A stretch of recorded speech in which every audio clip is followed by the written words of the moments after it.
the Phoenix Suns just bought out Bradley Beal, and he's expected to sign with the LA Clippers a 2-year, $11 million deal with a player option. And this is insane. The Clippers really were only missing a shooting guard.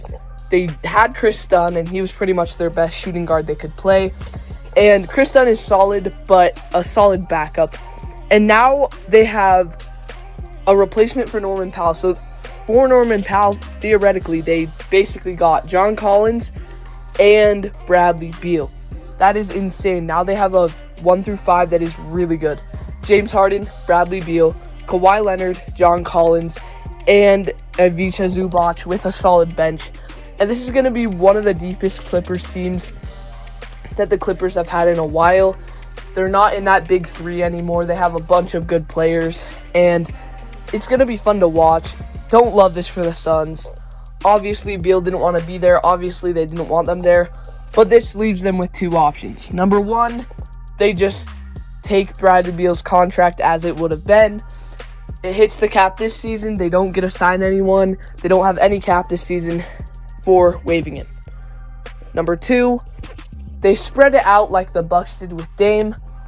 But I just don't like that as much, because while that gives the Suns some current relief, they'll be able to have a little more cap space. They'll be able to sign someone. It just really screws up your future, because now instead of just having 2 to 3 years of Bradley Beal's big contract, they have 5 years of $20 million if they do that. So we don't know for sure the route they're going to take with that in mind. But for the Clippers, it's amazing. He went from one of the worst contracts in the league, if not the worst, to one of the best. Because think about this.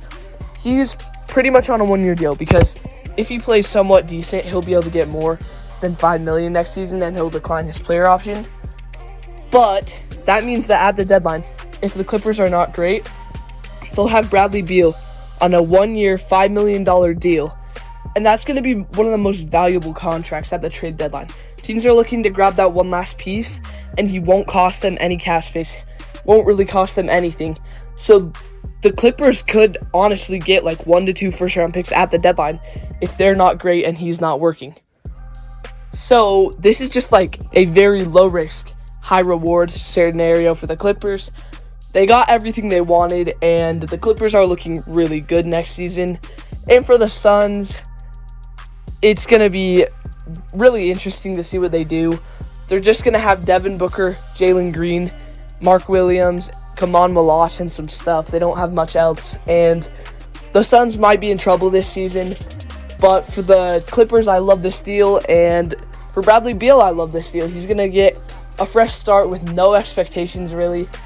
And he's going to be playing on one of the best teams in the West, next to James Harden, who at this point in his career is still a really good passer and still makes his teammates better. So it's going to be fun to watch. Let me know what you think. Thank you for watching. See you next time on No Bias Hoops.